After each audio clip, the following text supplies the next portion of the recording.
Buenos días, tengan todos ustedes, estimados alumnos y maestros de nuestras preparatorias de la Universidad Autónoma de Nuevo León, que el día de hoy nos acompañan de manera presencial o virtual a través de Internet en esta auditorio que tenemos en la ciudad de Linares, Nuevo León, en la preparatoria número 4.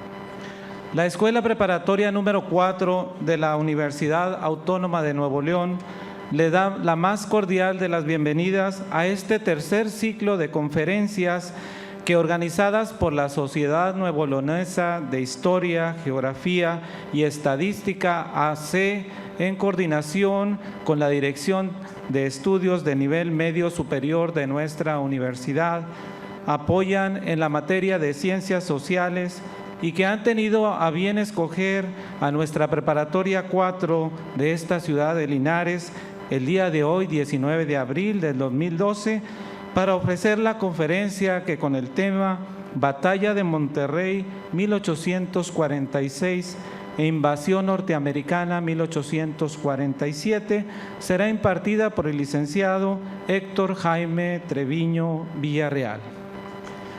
El día de hoy recibimos con mucho agrado a las siguientes personalidades: al maestro en Ciencias Juan Alberto Espinosa Treviño, subdirector académica de nuestra institución, en representación de nuestro director, el maestro en Ciencias Martín González Aguilar.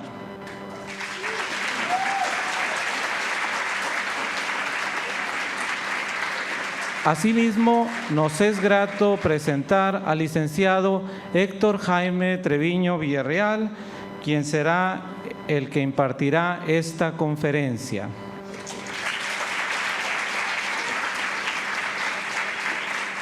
Agradecemos la presencia del profesor Arturo Delgado Moya, presidente de la Sociedad Nuevoleonesa de Historia, Geografía y Estadística, AC.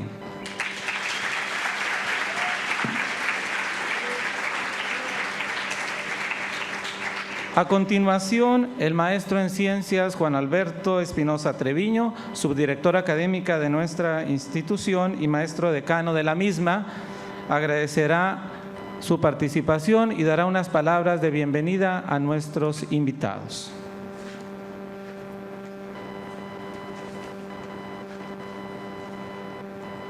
Buenos días, tengan todos ustedes. Licenciado Héctor Jaime Treviño Villarreal, profesor Arturo Delgado Moya, presidente de la Sociedad Nuevoleonesa de Historia, Geografía y Estadística. Queridos alumnos, bienvenidos todos. En nombre del maestro en Ciencias Martín González Aguilar, director de nuestra preparatoria, les doy la más cordial de las bienvenidas. Es un honor y un gusto el poder recibirlos en nuestro hermoso municipio de Linares. La historia es una de las tantas disciplinas que se consideran ciencias. Su importancia radica en que trata sobre el actuar del hombre. Uno de sus ejes fundamentales es poder analizar el pasado para comprender el presente. Mirando el pasado, podemos comprender el porqué de nuestra actualidad. Y para realizar esta tarea contamos con la ayuda de gente apasionada que dedica su vida al paciente análisis de los sucesos. Definitivamente, sin los historiadores, la historia serían hechos vagos, sin sentido. Es el historiador el que conoce, interpreta, divulga y nos acerca a ese pasado tan lejano al presente para que podamos entenderlo en su totalidad. Es para nosotros un privilegio el poder estar aquí y escuchar de viva voz un episodio importante de la historia de nuestro estado. Muchas gracias, bienvenidos.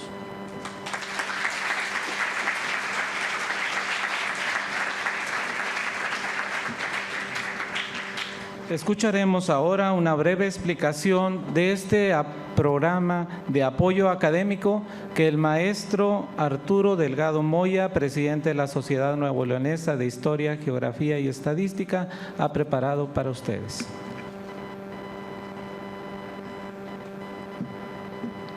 Muy buenos días, tengan todos ustedes. Queremos informar una vez más, porque así lo hemos hecho desde las diversas preparatorias de la universidad que hemos recorrido en este programa académico del rector, doctor Jesús Anser, y que los directores de las preparatorias, los maestros, los estudiantes nos reciben a la Sociedad de Historia, a nuestros socios que son especialistas en temas específicos para que el profesor que da la historia de México allá en las preparatorias, aquí en la preparatoria 4 y la extensión que tienen ustedes en Galeana, bueno, pues sirva de ampliar la información, sirva para conocer puntos de vista, para interpretar el acontecimiento histórico. Nosotros apreciamos, valoramos mucho la concepción que tiene el doctor Anser, rector de nuestra universidad, para que los estudiantes de preparatoria amplíen la información sobre conocimiento histórico. Que esto nos sirva en las preparatorias para conocer nuestro pasado y encontrar elementos históricos que nos identifiquen, no que nos unifiquen en pensamiento, sino que nos identifiquen. Esto es, cuando hablamos de un personaje de la historia de México, por decir el licenciado Benito Juárez o Venustiano Carranza, que nos identifique en lo que ellos hicieron por México. Esto es muy importante, porque en la medida en que nosotros tenemos conocimiento de la historia, nos identificamos como mexicanos, adquirimos lo que se llama una conciencia nacional que nos da el conocimiento de la historia. ¿Esto por qué es importante? Porque ustedes ya son ciudadanos y mañana van a ejercer los derechos ciudadanos, pero también van a asumir una responsabilidad como estudiantes universitarios, como jefes de familia, como profesionistas, como empleados, como maestras, etcétera. Bueno, pues esto deseamos que los jóvenes adquieran esta información histórica, que encuentren los motivos que se han dado en la historia de México para tener nuestras instituciones jurídicas, políticas, educativas, económicas, etcétera.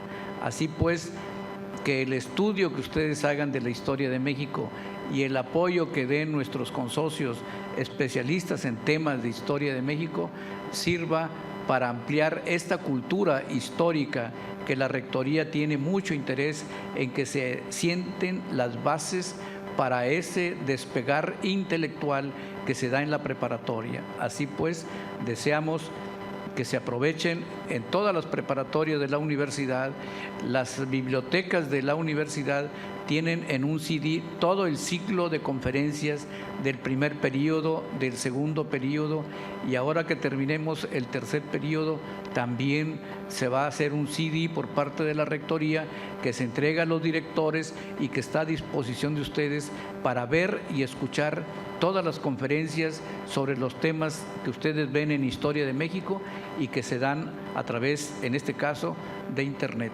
Así pues, el mejor de los éxitos y que ustedes hagan una vida universitaria muy digna, no solamente por el conocimiento de la historia, sino de otras ciencias, de las humanidades, que sea para bien de la universidad y de nuestro país. Muchas gracias.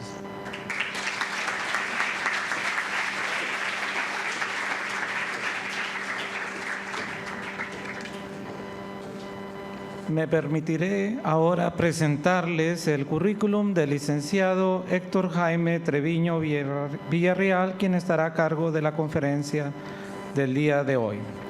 El licenciado Héctor Jaime Treviño Villarreal es historiador, maestro universitario, socio activo, consejero ad vitam y presidente de la Sociedad Nuevo-Leonesa de Historia, Geografía y Estadística en las gestiones 1986, 1987 y 1992.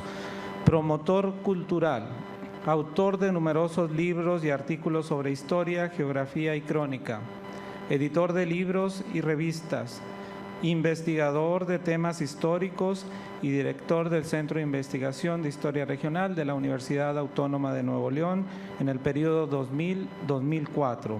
Actualmente es delegado del Instituto Nacional de Antropología e Historia en el estado de Nuevo León. Les invito a los miembros del Presidium a ocupar sus respectivos asientos para iniciar con esta conferencia magistral.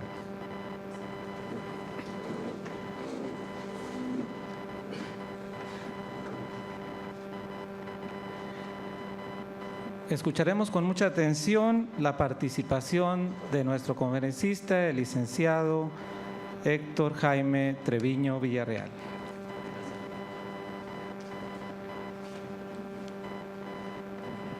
Muy buenos días, tengan todos ustedes. En primer lugar, el agradecimiento al rector de la Universidad Autónoma de Nuevo León, el doctor Jesús Anser, hombre humanista, visionario, que ha apoyado mucho estas labores de tipo académico. Lo mismo a las autoridades de la preparatoria número 4 de Linares, Nuevo León, y lógicamente a nuestra Sociedad Nuevo Leonesa de Historia, Geografía y Estadística. Y para mí verdaderamente es un gran orgullo estar aquí en Linares, Nuevo León, porque resulta que está muy ligado a mí en lo personal. Mi padre es de Linares, todos los familiares de mi padre son de Linares. Viví yo aquí algún tiempo, no mucho, cuando estaba pequeño. Mi padre era de La Petaca. No sé si hay alguien aquí de La Petaca. Sí, hay, pues claro.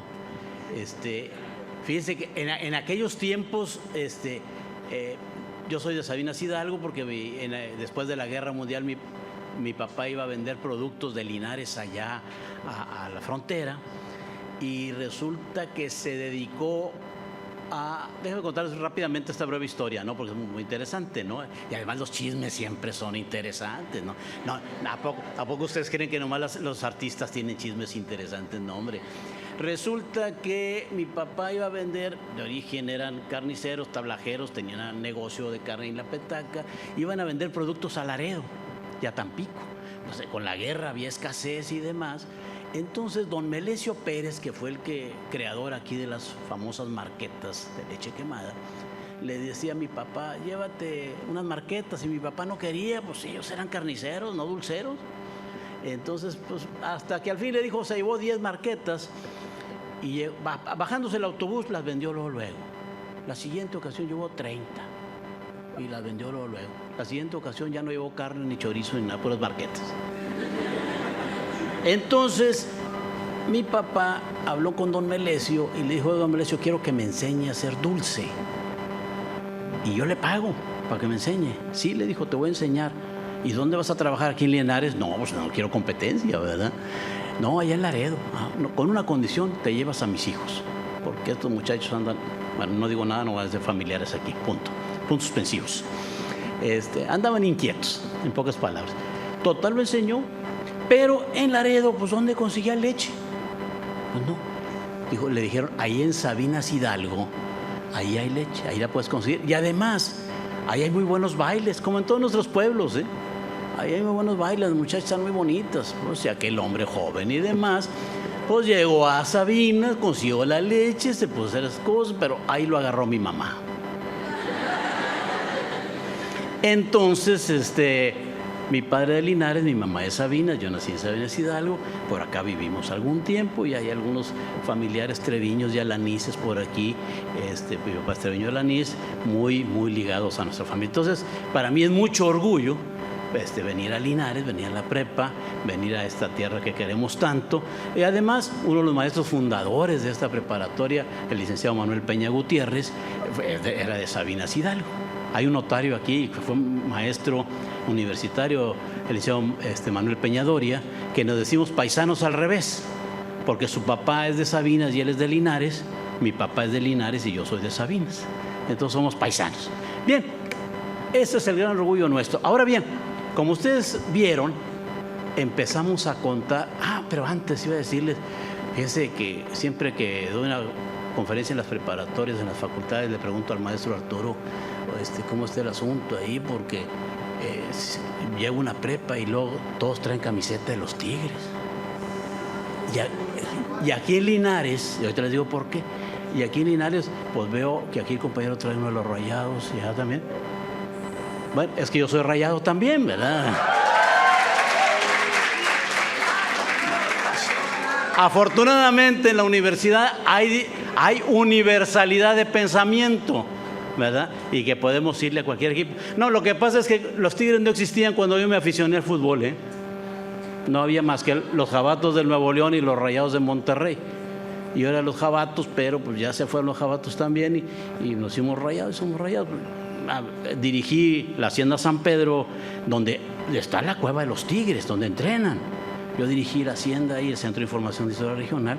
Iba el Tuca Ferretti cuando estuvo antes de esta ocasión. Me decía, no, maestro, no puede ser que aquí donde entrenamos lo dirijo un Rayado. Y luego yo ponía en mi oficina territorio Rayado. Hombre, pues peor, ¿no?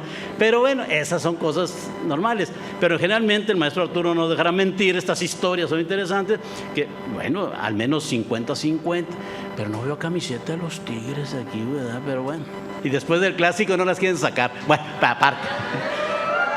A ver si no se enoja conmigo el doctor Anser después de esta. Pero estas son historias. Y precisamente de esto venimos a hablar, de la historia. Y la historia es memoria, es reconocer el pasado. Dirán ustedes en sus clases, porque las llevaron de primaria y secundaria, y algunos aquí en la preparatoria, ay, qué aburrido, la historia no me gusta. Nada más que sabes que tú tienes una historia, tú ya tienes una historia que contar. Y cuando platican ahí que se encuentran algún compañero de la primaria y la secundaria, ¿te acuerdas del profesor aquel regañón que había?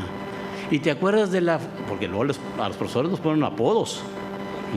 ¿Te acuerdas de aquella? No, hombre, olvídate. Y se saltan el apodo.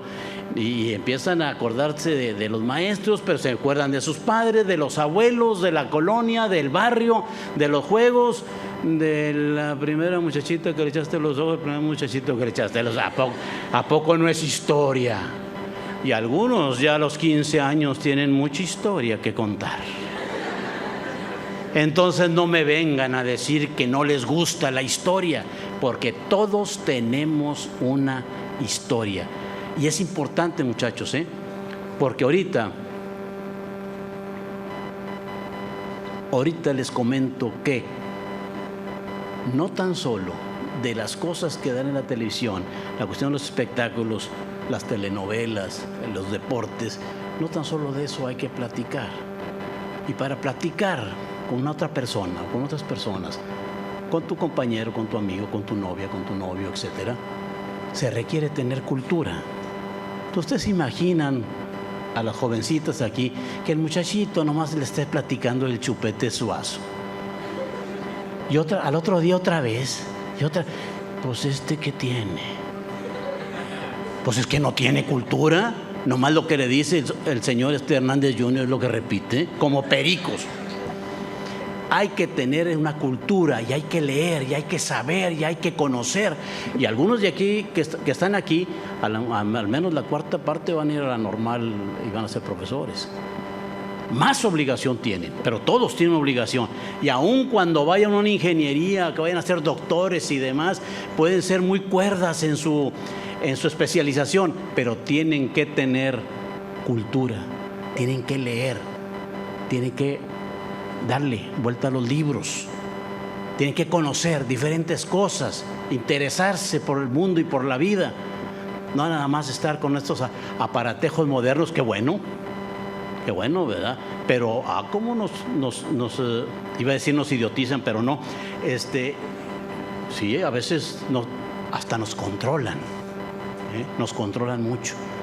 Te saben dónde andas y te llaman de la casa y dónde fuiste y te localizan hasta en el baño. Es la realidad. Pero bueno, qué bueno que ustedes tienen toda esa tecnología de la información. Hay que utilizarla para bien, para verdaderamente aprender ustedes que tienen esa ventaja. Nosotros llegamos tarde a la tecnología. Fíjense nomás en Sabinas, cuando llegó la televisión yo tenía como 8 años o 9. y no se veía la televisión hace mucho tiempo, ¿verdad? Pero qué bonitos tiempos, al fin historias. Le prendías y se veía negro, unas rayas ahí horribles. Aquí los profesores se han de acordar, ¿verdad? Y empezaba la televisión a las 6 de la tarde y se acababa a las 10 de la noche. No había más. Ahorita tiene las 24 horas del día y le mueven a todos los canales y salen ahí hombres y mujeres de todo tipo echando maromas y bueno, con ropa y sin ropa y demás. Pues, ya en aquel tiempo no. Entonces, cuando mis hijos me decían de los famosos jueguitos estos que ustedes son muy duchos en eso, y órale, vamos a jugar, papá, pues nosotros llegamos tarde a la tecnología. Quería yo que el mono brincara de un escalón a otro y subía el brazo. Y me decía mi hija, pícale, no muevas el brazo, ¿verdad? Pero pues bueno, no se nos da esas cuestiones, no avanzamos mucho. Hay que utilizar esas tecnologías, jóvenes. Pues bien, las historias son interesantes. Ya hoy vamos a hablar de una historia muy ligada a un vecino país, que es los Estados Unidos de América. Ellos así le pusieron, y ellos se dicen americanos, pero pues nosotros también somos americanos, ¿no? Ellos no le pusieron Norteamérica, no, Estados Unidos de América. Y desde que se crearon las famosas 13 colonias que les enseñaron allá en la secundaria, que eran un pedacito de territorio, ellos ya tenían esas ansias de ir tomando más territorios. Entonces, esto va a ser un proceso muy interesante porque está muy ligado a México y que ustedes también recordarán en sus pláticas en la secundaria la famosa Nueva España, hasta dónde abarcaba, y México cuando se crea como nación independiente. Ustedes ven que todos esos territorios, allá donde van, algunos de ustedes han ido a McAllen o a Laredo a comprar, hay algunos que conocen más McAllen que los pueblos de aquí enseguida. Hay algunos que no conocen igual a Huices, pero sí saben dónde está el Mall del Norte en Laredo, ¿verdad? Y dónde están las tiendas, Aeropostale y Macy's y todas esas cosas. Digo, a mí me han platicado. Bien, aquí la situación está de la siguiente manera. Cuando se independizan los Estados Unidos, tiene ese afán de expansión, de tomar más territorios. Y en 1803 le compran a Francia la Luisiana, allá donde está Nueva Orleans. Y luego, en 1805, compran la Florida a España. Y compran Alaska. Alaska pertenece a Estados Unidos, pertenecía a los rusos. Y la compraron. Pero luego, ellos vieron la ambición de hacerse de territorios muy fértiles, muy ricos, que pertenecían a México. Y esto inicia una expansión territorial. Los sociólogos de hace algunos años le llamaban a esto imperialismo territorial, como si, y de hecho lo es, los Estados Unidos es el gran imperio, pero para forjarse como gran imperio necesitaron agarrar tierras de otros países, y México fue uno de los más afectados en ese sentido. Bien, no sé si se alcanza a ver muy bien las imágenes. Estas imágenes son hechas, son litografías, son dibujos hechos por un norteamericano que vino como soldado en la invasión americana de 1846. Esa es la imagen de Monterrey de esa época. El Cerro La Silla, lo dibujó muy grandote el hombre, pero bueno, no hay ninguna letra en las imágenes, y les voy a decir por qué. Una de mis hijas está en la preparatoria 7 y otra en tercera secundaria, y les pregunté, oye, quiero ponerle algunas letras aquí a las imágenes. Dijo, no, si al cabo no las leemos. Eso me dijo, que eso hacen en la prepa y en su secundaria, que cuando los conferenciantes vamos, nomás ven las imágenes, que no leen las letras. Estas por eso no tienen ninguna letra, a menos que ustedes luego me digan.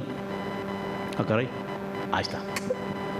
Es otra imagen también del Valle de Monterrey. Pero ahorita le seguimos avanzando, no se ven muy claras, son dibujos de la época y hay mucha luminosidad en este salón, pero ahorita vamos a ir viendo algunas otras imágenes. Vamos con lo que fue la invasión americana. Primero, de esta invasión americana surge la palabra gringo. ¿Qué es un gringo? Bueno, los que viven de aquel lado del río Bravo.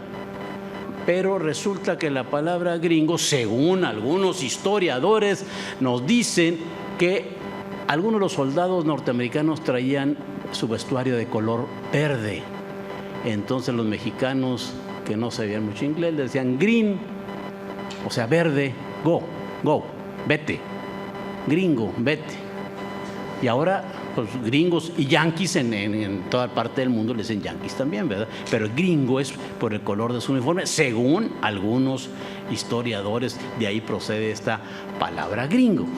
Ahora bien, en épocas anteriores, en las escuelas primarias y secundarias, los maestros con aquella emoción, con aquel cariño, nos enseñaban la historia y nos decían, y con justa razón, nos decían todo el territorio que nos arrebataron los gringos, ¿no? Del río Bravo hacia allá, más de la mitad del territorio que tenía México, o sea, Texas, California, Nuevo México, lo que es ahora Utah, Nuevo México. Entonces, todo ese gran territorio se quedaron con ellos después de esta batalla, de esta invasión norteamericana de 1846. Pero había que hacer una aclaración.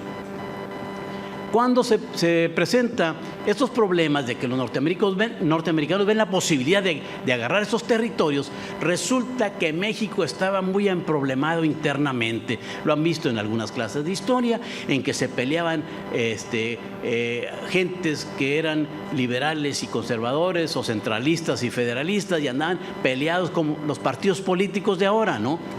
Aunque ahora, bueno, no digo nada, no sé qué van a pensar que estamos influyendo en algunas cuestiones electorales, pero en aquel tiempo era lo mismo, prometían mucho y no cumplían, punto. Espero que ahora sí cumplan. Entonces, pero había pugnas muy fuertes y esto vino a repercutir en que México no pudiera defender su territorio de este avance expansionista norteamericano.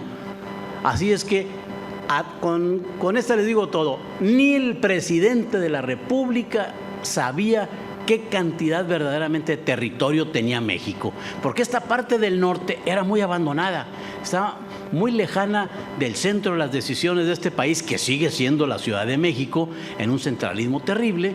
Entonces, Texas, Nuevo México, California, pues estaba de plano abandonada, unas cuantas poblaciones pequeñas. Ni vayan a pensar que las grandes ciudades que hay ahorita en Estados Unidos estaban en aquella época. Eran pueblitos de 100, 200 personas, ranchitos, uno acá y otro allá.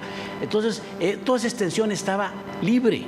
Además, tenía la amenaza de los indios bárbaros, entre comillas le pongo a bárbaros, porque así le decían a los indios comanches y apaches.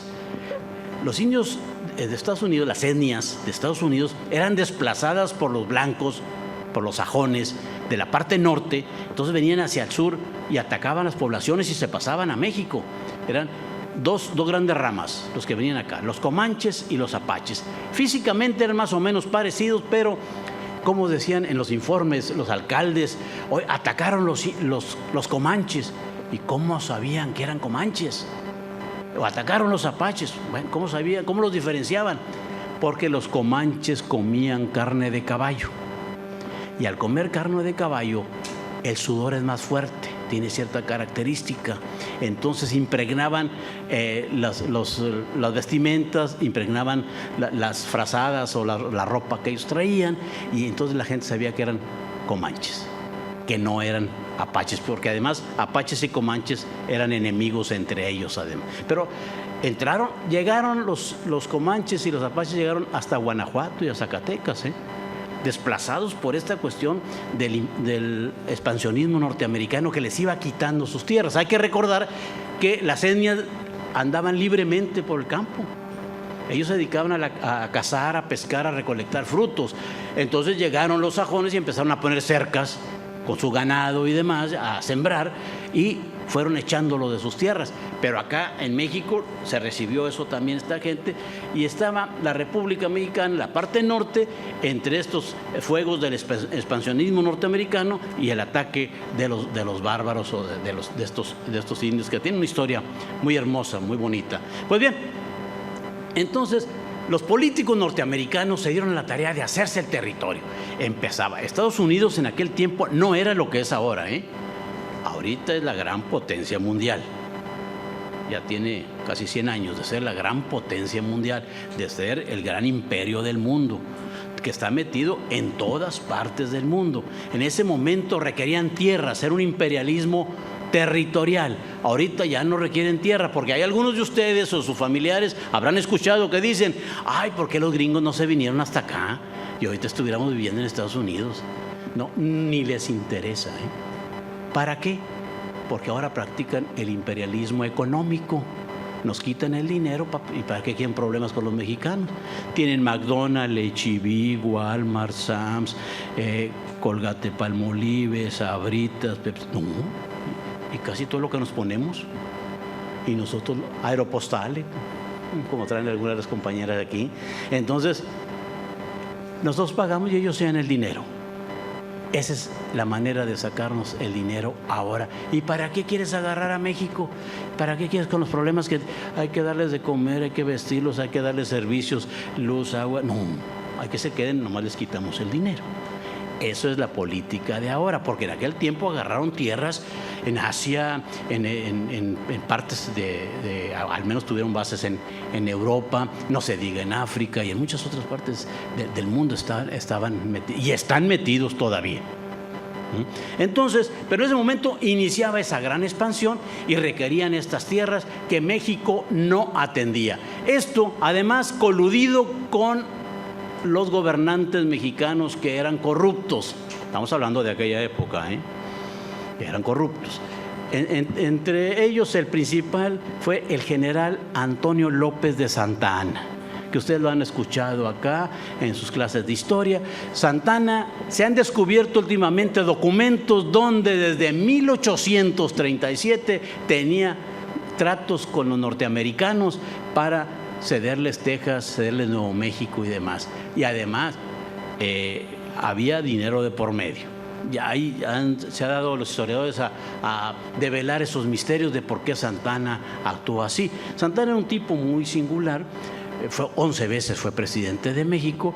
Alguna manera tenía de llegarle a la gente y a los generales y a la iglesia y demás, que opinaba mucho la iglesia en esa época, la iglesia católica. Y lo ponían de presidente. Había un problema, manden a llamar a Santa Anna. Santa Anna era un tipo gallero, jugador, también, que tenía sus defectos como todos los seres humanos, algunos de los seres humanos, pero un tipo que está presente en la historia de México en forma negativa. Y se le considera un traidor a la patria porque todos esos tratos que tuvo con los norteamericanos para ceder gran parte del territorio mexicano. Bien, pues en 1835 los tejanos, que estaban muy abandonados, empiezan a pelear por formar un estado separado. Era Coahuila y Texas, era un solo estado, enorme, con muy poca gente, descuidado y demás. Entonces los tejanos empiezan a venir, se les dan permiso de que se establezcan en Texas y hacen por ahí toda una serie de asentamientos y se empiezan a venir aventureros, pillos, gente también honesta y demás, empieza a habitar Texas.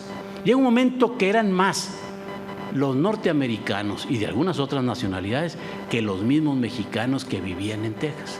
Y eso empiezan a influir y a querer ser ellos y gobernarse ellos y no depender de México, que además la Ciudad de México y los gobernantes no los atendían, los tenían olvidados. Entonces empiezan a fomentar una rebelión que produce una guerra, la Guerra de Texas, donde el cual Santa Anna va a combatirlos. Santa Anna lleva un ejército enorme, de 12 o 13 mil personas, pero mal vestidos, mal comidos, agarrados de leva, es decir, a fuerza llevaban a los muchachos a la guerra. Y ya los tejanos ya contaban con suministros, sobre todo bélicos, sobre todo ya los norteamericanos empezaban a producir armas, que es el principal negocio de los Estados Unidos, la venta de armas, ahorita y siempre.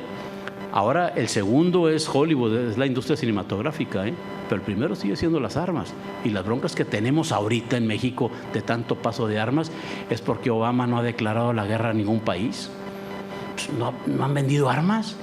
Hay que sacarlas y las están vendiendo a México, las están vendiendo a Centroamérica y otros países, y por eso son las broncas una de las causas de las broncas que tenemos de inseguridad en este país es la venta clandestina de armas que hacen los Estados Unidos.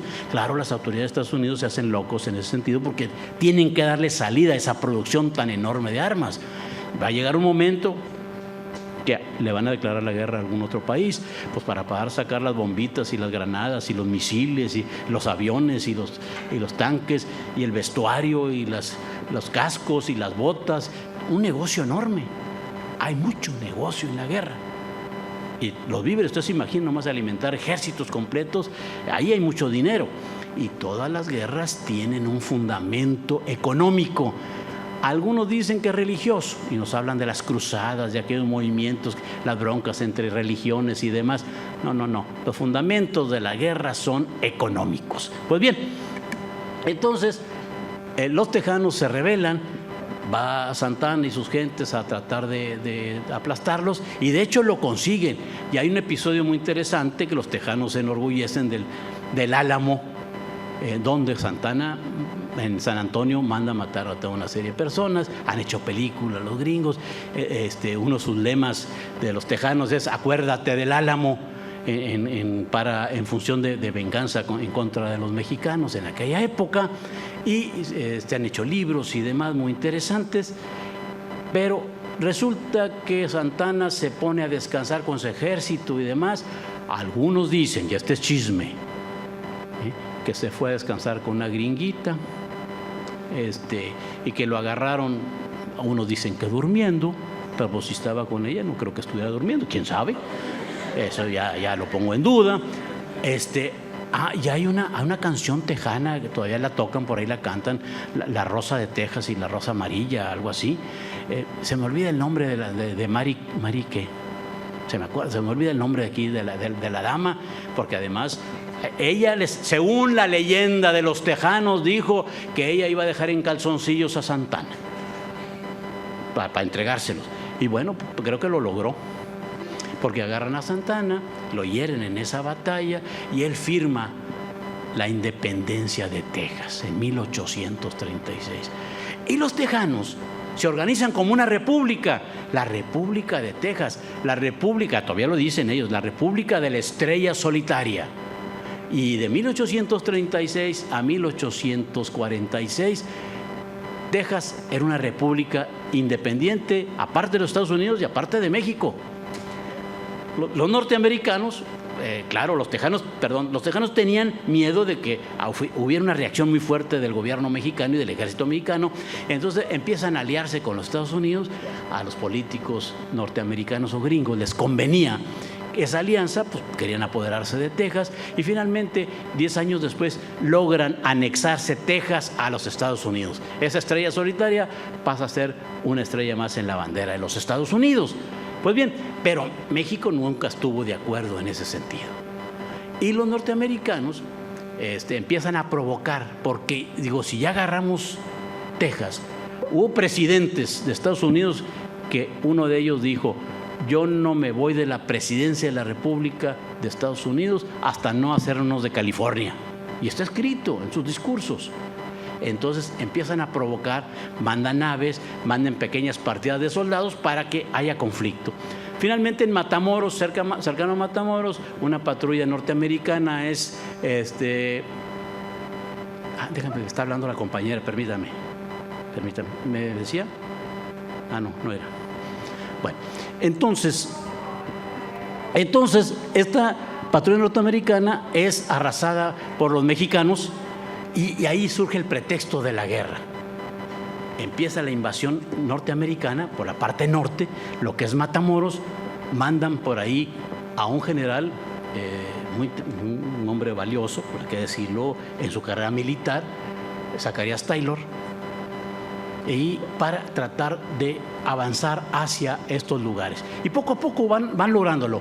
Va el general Mariano Arista, que era el máximo jefe del ejército mexicano, es derrotado en Palo Alto, Texas, y luego en Resaca de La Palma, y van avanzando hacia Matamoros y se empiezan a aproximar hacia Monterrey.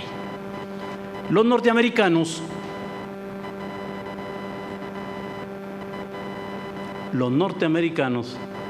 entonces traían en su ejército oficiales jóvenes de West Point, recién salidos de la academia de West Point, era la primera generación incluso, y llegan a estos lugares, llegan a Cerralbo, Nuevo León, a Marín, Nuevo León, ahí cometen depredaciones, porque junto con el ejército norteamericano venían los famosos voluntarios, principalmente los de Tennessee, que esos llegaban y arrasaban, se metían a las casas, robaban, o sea, había pillaje, maltrataban a las damas, mataban gente y demás. Entonces fue difícil esa guerra. Llegan acá a Monterrey y se establecen en un lugar llamado el Nogalar, ahora es una colonia, el Nogalar. Ahí se establece en campos de observación. Estamos hablando de septiembre de 1846, para el 20 de septiembre ya se acercan a Monterrey. Pensaban que iban a tomar fácilmente Monterrey, pero no fue así. Empiezan a atacar Monterrey y la gente y el ejército empieza a ponerles una resistencia tremenda que les mata a varios de estos oficiales jóvenes. Para ellos fue doloroso porque había muchachos muy inteligentes, muy capaces, que cayeron bajo las balas. Bueno, con decirles de estos muchachos que vinieron a atacar Monterrey, 3 de ellos fueron presidentes de los Estados Unidos, de los que quedaron, los que vivieron. Entonces para ellos fue muy doloroso. Era la primera guerra de expansión norteamericana y resulta que en Monterrey no ganaron. Empiezan a combatir y llegan a un lugar que se llama la Ciudadela, Juárez y Tapia. Ahí antes iba a ser una catedral, había unas ruinas. De ahí ahí se fortifican los mexicanos y empiezan los combates muy duros. Otros lugares, en La Purísima, ahí por donde está el puente de La Purísima, donde está el Paseo Santa Lucía, donde está el Museo de Historia Mexicana, ahí hay combates muy aguerridos. En el Fortín de las Tenerías, que ahora están construyendo un edificio enorme y que acabamos en el INA, del Instituto Nacional de Antropología e Historia, nuestros arqueólogos acaban de excavar ahí y hemos encontrado más de 11 osamentas de soldados norteamericanos. ¿Y por qué les decimos que son soldados norteamericanos? Bueno, por los botones de sus uniformes. A uno de ellos, hasta el nombre ya lo conseguimos porque traía una moneda de $0.50 donde decía 1821 y la otra moneda decía 1846, o sea, el año en que nació y el año en que murió. Y como los gringos son muy meticulosos y registran el nombre de todos sus soldados, a ver quién es el que nació en y murió en esta parte, fulano de tal. Y hasta los descendientes, la gente, sus familiares actuales los andan reclamando y quieren que se los regresemos para allá, pero pues no se puede todavía. Esas son funciones que entra la Secretaría de Relaciones Exteriores y demás. Ahí en el Obispado, el Museo del Obispado, también ahí, lo que es el museo ahora, fue un fortín y batallaron los norteamericanos para tomarlo. Finalmente, el 21 de septiembre de 1846, toman el Obispado, desde ahí ponen sus cañones y empiezan a bombardear la ciudad. Y empiezan a caminar los norteamericanos calle por calle en Monterrey, y la gente, las señoras, los niños, les tiraban piedras, les tiraban balas, calentaban agua hirviendo, iban pasando y les echaban agua. Era la defensa de tu país, la defensa del territorio, o sea, una defensa bizarra, muy difícil. Es más, en esos 3 días de combate murieron más norteamericanos que mexicanos. Si fuera juego de fútbol, pues hubieran ganado los mexicanos. Pero resulta que llegó un momento en que las cosas están tan niveladas y para evitar más problemas a la población, el general Pedro Ampudia, que ya dirigía el ejército mexicano, pide parlamentar con el general norteamericano para llegar a una capitulación honrosa. Es decir, no nos rendimos, vamos a capitular. Ni ustedes ganan, ni nosotros perdemos, ni nosotros ganamos, ni ustedes pierden. Pero ante la fuerza y el empuje, ya están pidiendo más refuerzos norteamericanos, les entregamos la ciudad. Con esta condición, no les vamos a dejar ni un arma, ni un cañón, ni una bandera, porque en aquellos tiempos, acuérdense ¿qué son las banderas? Las banderas son signos, son símbolos, son señales que unen a la gente. Entonces, que le quitaran al enemigo una bandera era un triunfo. Es como ahorita, pues vas al fútbol y llevas la bandera de los Rayados, de los Tigres, ¿verdad? Ese es el motivo. El ser humano tiene estos símbolos que te unen, como son nuestro escudo nacional, nuestra bandera, por eso tenemos estos símbolos. Por eso los queremos, porque nos identifican. Y la identidad tiene su base en la historia, en el pasado. Entonces, ni eso te vas a llevar las banderas. Pues, ¿qué piden? Dice el general norteamericano. Pedimos que salga nuestro ejército con todo su armamento y que ustedes, gringos, le rindan honores. Y el general norteamericano acepta. Sale el ejército de Monterrey, el ejército mexicano, los gringos le hacen honores hasta con salva de cañonazos, salen con todas sus armas y se va el ejército mexicano hacia Saltillo. Lógicamente los norteamericanos se quedan apoderados de Monterrey, pero al general norteamericano, Zacarías Taylor, le dan una regañada desde Washington terrible. ¿Cómo aceptaste esto? Si es una humillación para el ejército. De ahí la importancia de la batalla de Monterrey, que no la ganaron los norteamericanos, que perdieron a muchos de sus jóvenes muy valiosos. Claro, a los gringos también, ellos les sirvió para aprender de lo que tenían que hacer en un futuro. No capitular, no dejar a nadie vivo, toda una serie que luego se embarcaron en muchas guerras a partir de 1846 y hasta la fecha, salvo que Obama no le declaró la guerra a nadie, ¿no? Entonces, fue un aprendizaje también por los norteamericanos. Hay que hacer conciencia de lo siguiente, jóvenes. El ejército norteamericano venía mejor preparado. Las armas ya traían la ametralladora. El ejército mexicano no tenía ametralladora. Bueno, aquellas armas, rifles de repetición que los mexicanos no tenían, era de aquellos que han visto ustedes en las películas, que por la boca del fusil le metían la pólvora y con una varilla la replanaban y tenía todo eso para disparar. Ya los norteamericanos traían un armamento más avanzado. Aún así, no pudieron con Monterrey. No pudieron en la batalla de Monterrey, para que vean lo importante de esta batalla. Pues bien, se retiran. ¿Qué pasaba en Monterrey? Los norteamericanos se hacen cargo y empiezan a disponer. A ver, alguna gente de Monterrey que nos ayude a gobernar. Pues nadie quería ayudarle a los gringos. Bueno, al que nombremos juez, si no nos quiere ayudar, lo vamos a meter 6 meses a la cárcel y le vamos a dar azotes. Y bajo amenazas empezaron a hacer que la gente les ayudara. Yo escribí un artículo aquí en un periódico de Linares que se llamó "Las querían gordas y de buen tamaño". No, pero no se referían a las muchachas, no. Las mulas eran los animales que utilizaban mucho los ejércitos y también la gente, eran muy apreciadas porque eran animales de carga.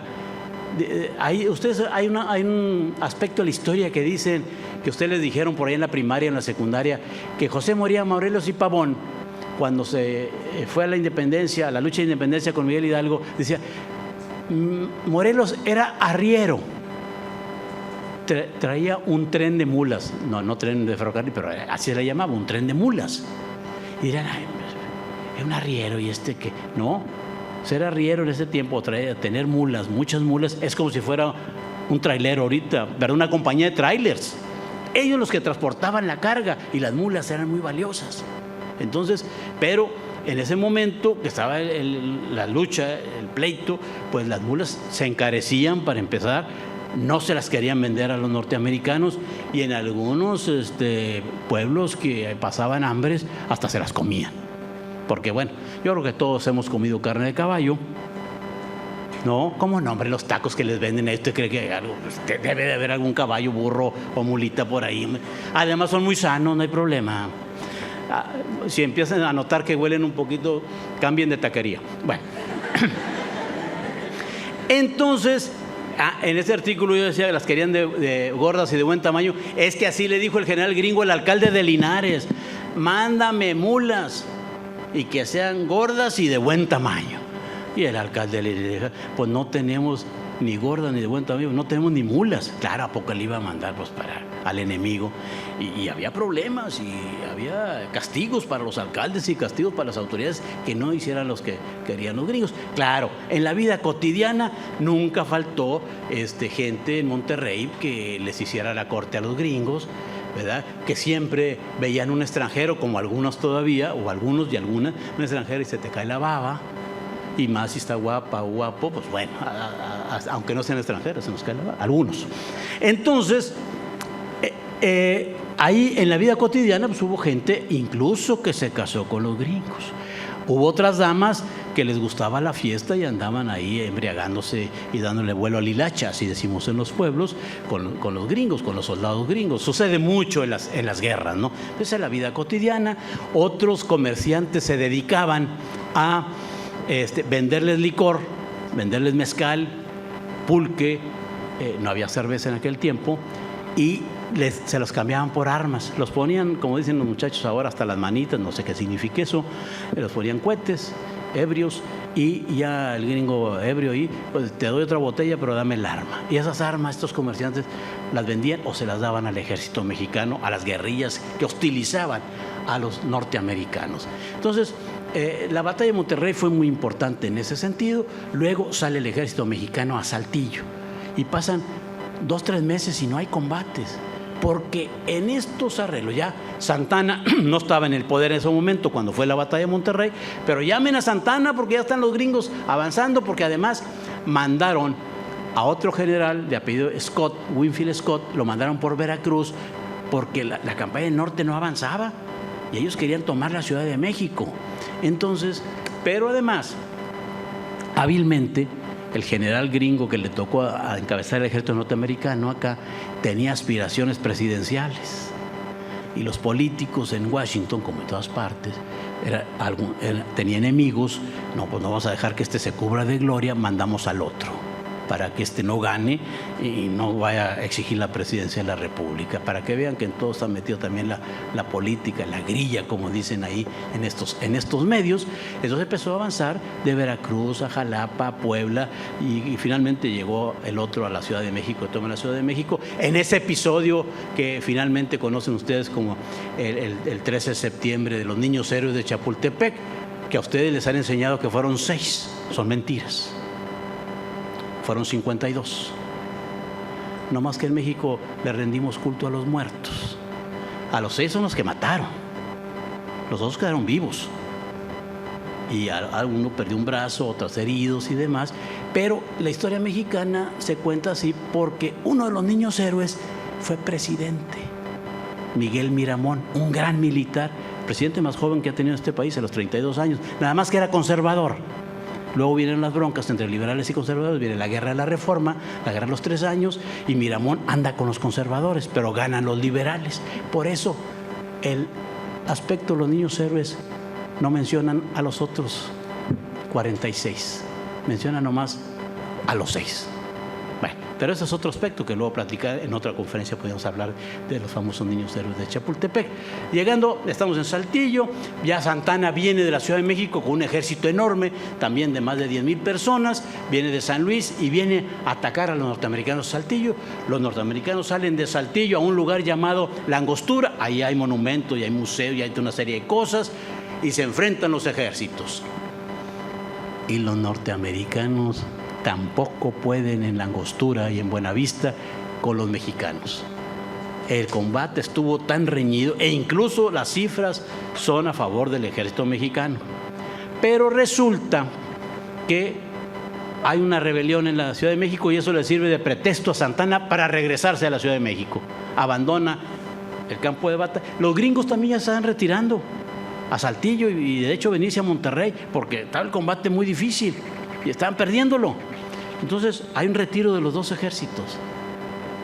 Pero los documentos encontrados últimamente nos dice que el general norteamericano mandó un emisario con $4 millones de aquel tiempo. El dólar valía $2 por un peso. Valía menos que el peso mexicano en aquel tiempo. Acuérdense que México era más fuerte que los gringos en esa época, económicamente. Entonces, le mandan a Santana los $4 millones y Santana los agarra y se va. Santana, de magnánimo o por conveniencia, les devuelve a 400 prisioneros norteamericanos. Se los devuelve y se retira. Esa es la situación. Tampoco la ganaron la batalla de la Angostura los norteamericanos, y los mexicanos estuvieron a punto de ganarla si Santana se hubiera puesto más firme y demás, pero no. Él ya tenía sus tratos con los norteamericanos, los documentos que hemos descubierto últimamente. Resulta que este señor ya había traicionado el país, no tan solo en 1846-47, sino desde 1837 ya tenía pacto con los norteamericanos para cederles estos territorios tan hermosos y tan grandes, tan productivos, que luego fueron, como fueron Texas, Nuevo México, California, Utah, etcétera, ¿no? Entonces, ahí estuvo el grave problema y se retira Santana. Mientras tanto, va avanzando Winfield Scott en el centro del país y se apoderan de la Ciudad de México. Esta es una parte, una visión de lo que fue la invasión americana en México y concretamente en Nuevo León, donde en todos nuestros pueblos, incluido Linares, se resistió a los norteamericanos. Cuando los norteamericanos venían a Linares, aquí eran hostilizados, eran atacados, las guerrillas. De hecho, había mujeres linarenses que les hacían ojitos a los gringos, y en el momento en que los otros caían, ya ve que cuando le hacen ojo las mujeres a uno, que bueno, no sé ustedes, y ahí vas, ¿verdad? Y más si te gusta la dama, pues es normal, porque ustedes saben como adolescentes, o deben de saberlo, que la que escoge es la dama, ¿no? ¿O no? Pues claro, pues si te dice que no y ni te pela, pues te vas para otro lado, ¿no? Y si te hace ojitos, pues ahí vas. Entonces, las damas linarenses le hacían ojitos a los gringos y ahí venían estos, y ahí los esperaban los mexicanos y les daban una tunda o los mataban, de hecho. Y había graves castigos luego para los mexicanos que atrapaban haciendo este tipo de cosas, ¿eh? Esto no lo van a encontrar en ningún libro, porque pues, sería imposible escribir cada de estos detalles, pero en nuestros archivos históricos, ahí hay documentos donde los alcaldes, donde informan de fulano de tal, le dieron azotes o lo colgaron en la plaza o lo fusilaron por andar haciendo esto, y escarmentaban incluso a las mujeres también. Entonces, todo este tipo de situaciones no fue en el norte del país, sobre todo en en Nuevo León y en Coahuila, a los norteamericanos no les fue bien. El triunfo de la invasión americana se gestó vía Veracruz, Jalapa, Puebla y la Ciudad de México. Pero acá en el norte la resistencia fue tan feroz, tan difícil, porque además la gente del norte estaba acostumbrada a estar luchando en contra de las etnias comanches y apaches. Era gente que sabía guerrear, que tiraban desde arriba del caballo, y además nuestra gente del noreste, de Nuevo León, Tamaulipas y Coahuila, sabía sostenerse en el caballo por horas, porque por una facilidad traían en su morral la comida, la carne seca. Tenían carne seca, bizcochos, no sé si alguien ya no se hacen, que es una especie de masa con mantequita y sal, que los tuestan, que se ponen en el horno, son duros pero te sostienen, y la carne seca y la cantimplora con el agua. Algunos les llamaron bocas de palo. ¿Y estos cuándo se bajan del caballo? Pues nunca se bajan del caballo, ni a comer.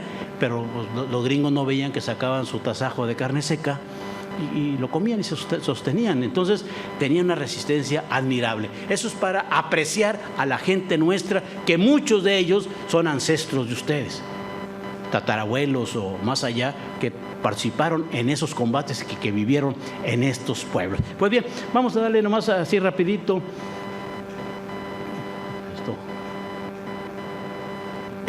El gringo hizo este dibujo de los combates en Monterrey. Fíjense la gente desde arriba, de lo que les decía, desde arriba de las casas, ¿no? Ya los gringos se ven con sus rifles modernos tirando desde acá del caballo. Otro campamento norteamericano y la idealización que él hizo de las sierras, y además escribió sobre Monterrey, un texto muy, muy hermoso. Además, en San Nicolás de los Garza, a Chamberlain, se va a una cantina y ahí se pelea con otras gentes, y hay cosas, sucesos, anécdotas muy interesantes.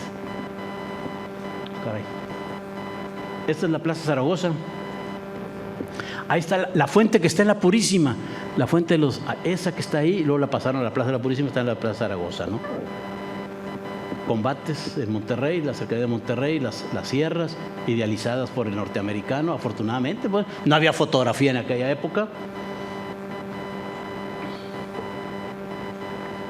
Ahí está, no eran tan grandes las casas, pero la imaginación del norteamericano, yo creo que con tantos balazos que les aventaron y tanta la oposición, y además pues, los informes de ellos dicen que fue la resistencia muy feroz, y además tenía que mandar estos dibujos a Estados Unidos. No, mira, si estuvo difícil el asunto, ¿no? Ahí ni veo que ya ni las llevo. O sea, algún gringo que va en corrida, ¿verdad? Pero pues quién sabe. Más parte de los combates, esto por las sierras, allá en la Loma Larga, que también hubo un fortín, hubo dos fortines, el fortín de la Federación, el fortín de la Independencia. Esto es el Puente de la Purísima. Por allá se ve un monolito que tenía una Virgen de la Purísima, que era de sillar. Luego se la llevaron, un alcalde arbitrario la mandó tirar. Luego en 1934 se la llevaron al obispado. Con el tiempo se deterioró y el que estaba antes de mí ahí en el INE, en el Museo del Obispado, pues la quitó y los pedazos y los enterró. Nomás tenemos la cabeza en el museo y se mandó a hacer una de cantera. Parte de los combates también. Ya, no se ve muy bien porque ya le digo mucha luminosidad. Esta es una vista de la batalla de Monterrey hecha por esta gente de las sierras muy idealizadas, los combates. Ahí cuando se van aproximando ya los norteamericanos a Monterrey. Nuevamente, son diferentes vistas. De estas tenemos unas 50 imágenes de esta. Ahí están los combates cercanos. Ya quisiéramos tener la catedral en Monterrey así, Ni estaba así, no estaba terminada la torre en 1846, se terminó como en 1880, 85, por ahí. Pero bueno, el gringo así la vio y así lo. Pero esto es para ver los combates y cómo la gente de las casas también les tiraba de todo.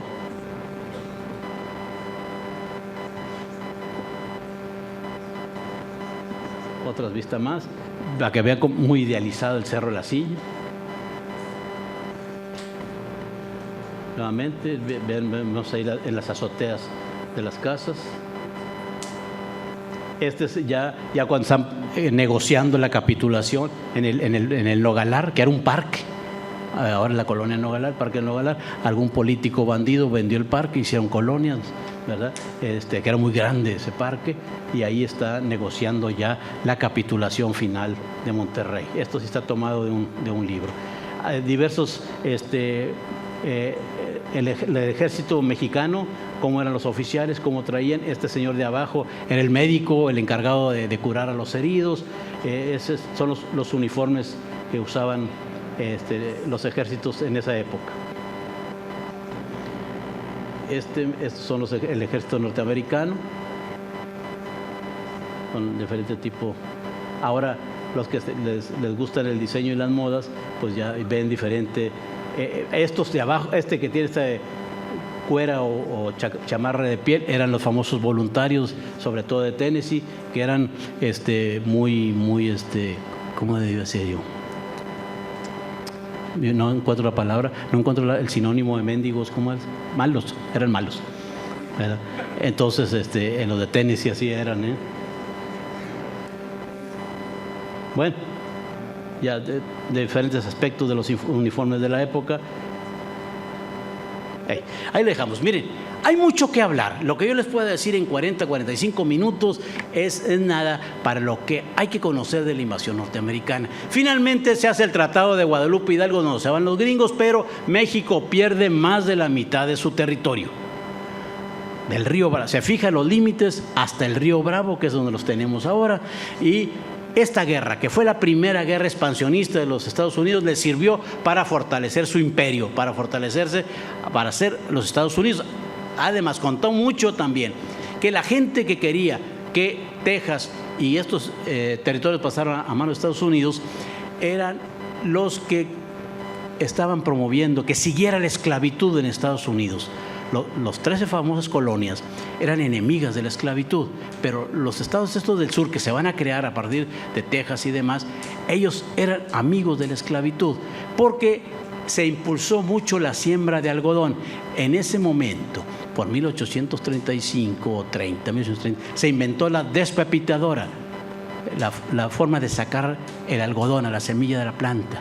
Y entonces necesitaban esclavos y trajeron muchos esclavos de África, y de ahí vienen estas etnias que ahora les llaman afroamericanos. Entonces, en toda guerra hay un sustento económico, definitivamente. Pues bien, muchachos, les podríamos decir también que hubo mujeres como María Jesús dos Amantes, que Josefa Sosaya, que participaron y son de las conocidas en las guerras. Hubo muchas damas, muchos niños incluso participaron en esta guerra contra los Estados Unidos, en esta batalla de Monterrey. Yo aquí le dejo, ojalá les interese estudiar historia, independientemente de que ustedes vayan a ser doctores, ingenieros, matemáticos, abogados o profesores. Tienen que conocer de historia y tienen que saber su propia historia. Muchas gracias, muy amables.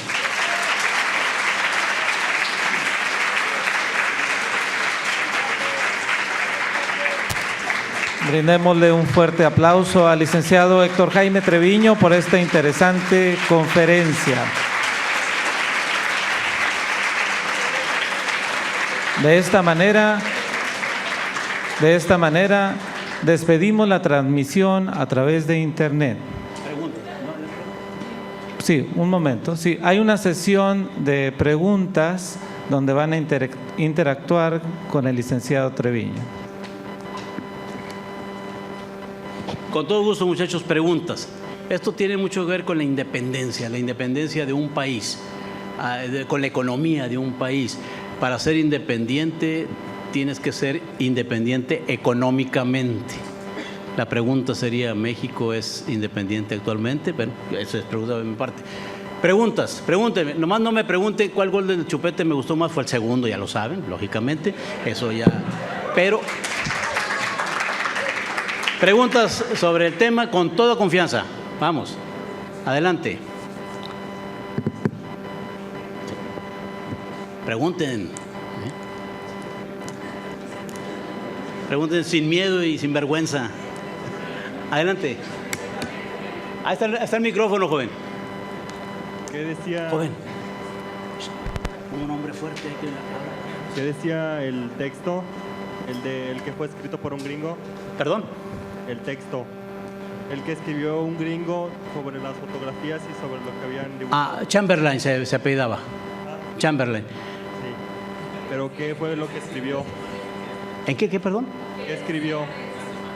Las imágenes. No, él describía los diferentes aspectos de lo que pasaba en la ciudad, de la vida cotidiana. No el combate, no sí, que vinieron los soldados y que entraron por aquí. No. Él le llamó la atención las montañas de Monterrey, por ejemplo, la gente de Monterrey, las plazas. Describía anécdotas de lo que les pasó como soldados que van a otro país. Así es. Gracias. Preguntas, más preguntas. Acá tenemos una pregunta. Joven.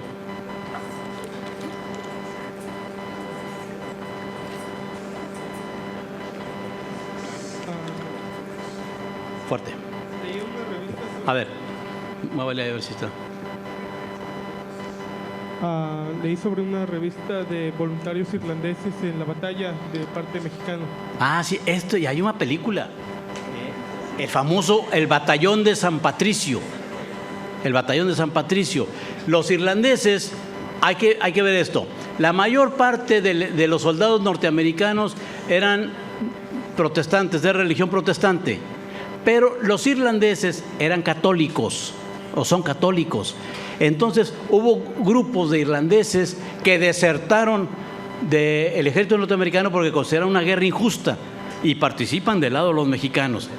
Hay una película que se llama El Batallón de San Patricio, está muy interesante, y algunos de ellos fueron colgados, otros les marcaban con un hierro candente la D, de desertor. y algunos los mataron, otros más se salvaron por ahí, pero ayudaron a los mexicanos, sobre todo en el combate de la Angostura, y aquí en Monterrey también participaron los irlandeses del Batallón de San Patricio. Hay artículos, hay libros, ahí en el internet pónganle Batallón de San Patricio y sale estos episodios, y si pueden ver la película, la rentan por ahí en donde rentan películas. Muy bien. Más preguntas, jóvenes. Allá atrás, 2 preguntas más. No, el compañero va a rebajar, pues corre por un lado. Va.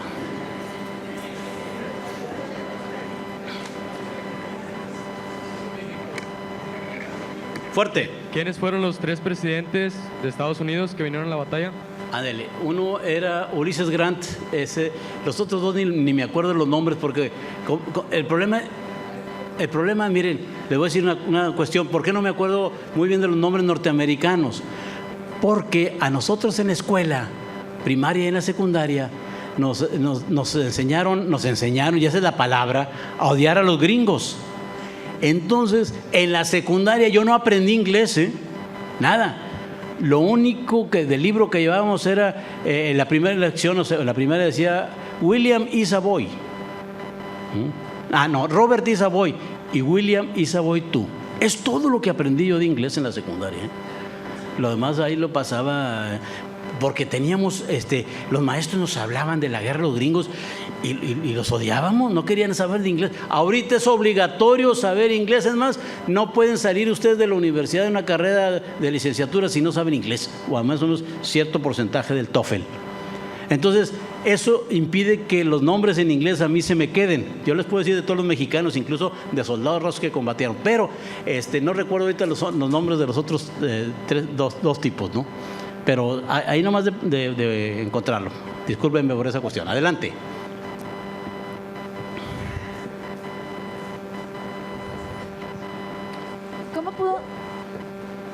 ¿Cómo pudo obtener la información? Porque usted dice que no había libros, así que usted tuvo que ir hasta los municipios a pedir los archivos, ¿o cómo? Así es, mire, nosotros somos historiadores. Yo soy profesor de instrucción primaria, secundaria, normal y demás, pero soy licenciado en historia. Existe esta carrera en la Facultad de Filosofía y Letras. Y mucho hemos rectificado la historia yendo a los archivos. Aquí hay un archivo histórico en Linares. Hay un archivo histórico, Archivo General del Estado y el Archivo Municipal de Monterrey, y hay muchos documentos en el Archivo General de la Nación y también en los archivos norteamericanos.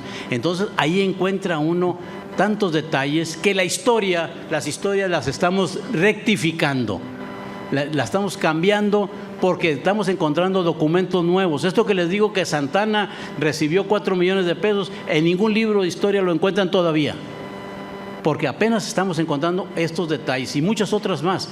Hemos encontrado unas cartas de Santana también, donde él dice que la principal culpa de la guerra con Texas fue los especuladores con terrenos que les vendían terrenos a esta gente muy baratos y se vinieron en masa a poblar Texas, y eso causó el problema. Pero eso sí, efectivamente lo encontramos en los archivos, y los que nos encanta andar en esto, pues ahí vamos a leer una serie de papeles muy interesantes.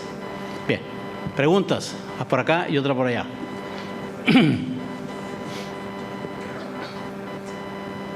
Bueno, mi pregunta... Fuerte. Bueno, mi pregunta es acerca de su opinión, sí, de su aspecto de la forma en la que tiene a los gringos. A ver, acércate del micrófono. De la forma en la que tiene a los estadounidenses. ¿Es la misma en la que ellos tienen para expresarse cuando explican esa historia? No, fíjese que los norteamericanos, por ejemplo, nos ven con desprecio y con desdén la historia nuestra, lógicamente. Miren, nuestro país tiene una gran historia y tiene grandes vestigios. Ya quisieran los norteamericanos, ustedes se imaginan si tuvieran las pirámides de Teotihuacán, o Chichén Itzá, o el Tajín. Entonces ellos, eso sí, en cualquier carretera que vayas donde haya pasado un ejército, que haya algún combate pequeño, alguna cosa, ponen una placa, ponen un monolito y recuerdan a esa gente. Nosotros somos ingratos todavía en ese sentido, Tenemos tanta historia y no lo reconocemos. No, ellos platican la historia a su manera.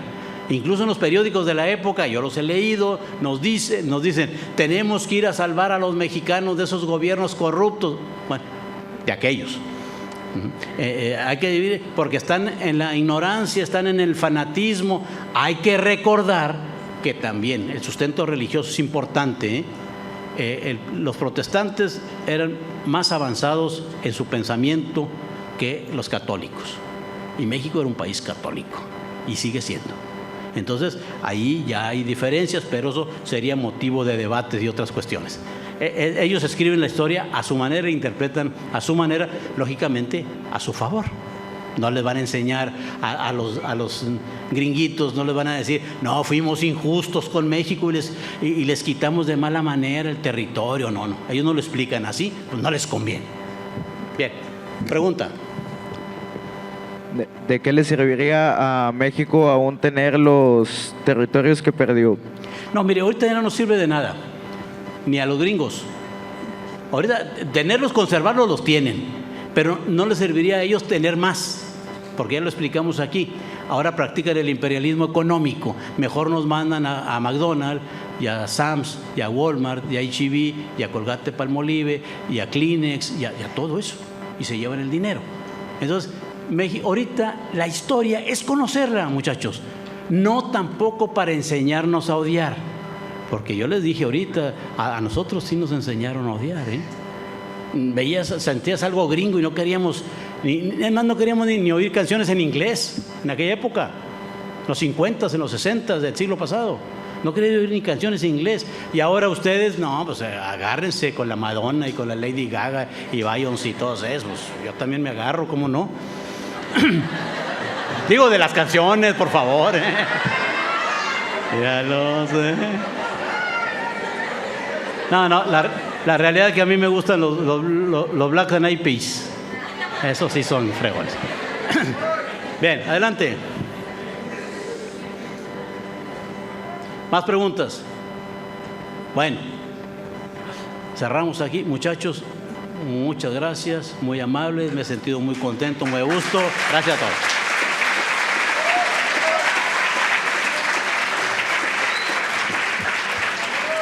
Le pido ahora al maestro en ciencias, Juan Alberto Espinosa Treviño, pase al estrado a entregarle a nuestro conferencista un reconocimiento.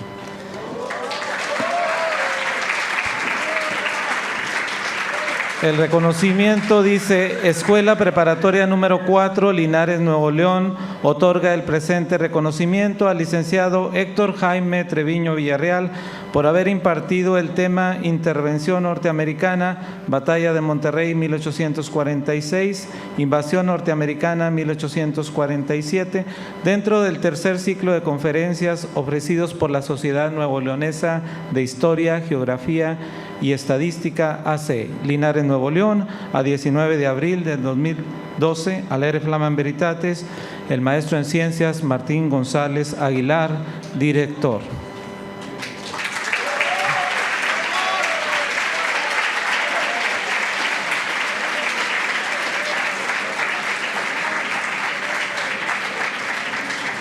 De esta manera despedimos la transmisión por internet y agradecemos a todos su presencia. Gracias.